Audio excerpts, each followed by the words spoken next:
Timnas Indonesia akan melakoni 2 laga penting di lanjutan kualifikasi Piala Dunia 2026 zona Asia. Timnas Indonesia yang saat ini menduduki posisi kedua grup F dengan catatan 7 poin, membutuhkan 3 poin tambahan untuk mengunci tiket ke babak ketiga kualifikasi zona Asia. Di pertandingan berikutnya, Timnas Indonesia akan menghadapi lawan yang cukup berat yaitu Timnas Irak di Stadion Gelora Bung Karno Senayan, tepatnya pada 6 Juni 2024. Meski Irak sudah memastikan diri lolos ke babak berikutnya, namun pertandingan ini diprediksi akan berjalan dengan sengit. Apalagi tim tamu pernah membantai Timnas Indonesia di pertandingan pertama akhir 2023 lalu dengan skor 5-1. Meski pernah membantai Timnas Indonesia dan mengalahkan pasukan Sintayong di Piala Asia 2023, pelatih Irak Jesus Casas nampaknya cemas melihat performa perkembangan Timnas Indonesia, terutama di 2 laga terakhir menghadapi Vietnam. Timnas Indonesia pernah mengalahkan Vietnam yang diasuh oleh Philippe Troussier 1-0 di GBK,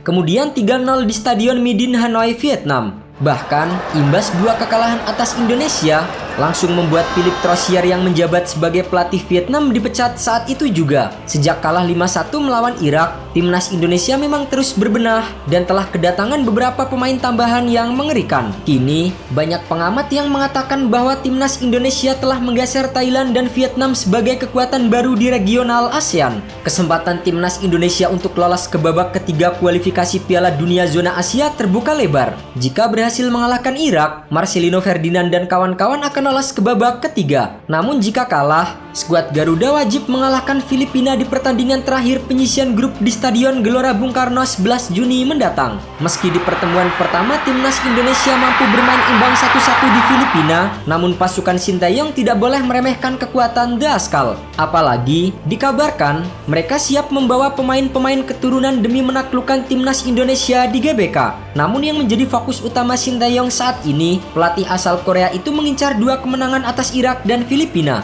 Ditambah lagi, suntikan semangat dari ribuan pendukung setia Timnas Indonesia yang membanjiri Stadion Utama Gelora Bung Karno, Jakarta, pastinya menjadi ekstra semangat bagi Asnawi Mangkualam dan kawan-kawan untuk menggebuk Irak dan Filipina. Sintayong kini telah memanggil 28 pemain yang akan dipersiapkan untuk menghadapi Irak dan Filipina. Menilik pemain yang dipanggil, semuanya kaya akan pengalaman dan jam tempur. Hampir semua lini diisi oleh nama-nama beken. Dengan formasi 4-3-3, besar kemungkinan 4 back yang akan menjadi andalan adalah Jay Itzes, Justin Hubner, Asnawi Mangkualam, dan Nathan Chuaon. Harus diingat, Irak punya sederet penyerang mematikan seperti Basar Resan, Ali Jasim, Ibrahim Bayas, dan Ali Al-Hamadi. Keempat pemain itu tampil sangar saat Indonesia kalah 1-5 kala bertandang ke Basra International Stadium pada November 2023. Untuk mengunci sekaligus mematikan pergerakan keempatnya, Sintayong membutuhkan pilar-pilar yang kukuh, dan Jay Itzes, Justin Hubner, Asnawi Mangkualam, serta Nathan Chuaon adalah solusi tepat untuk mengamankan kotak penalti Hernando Ari.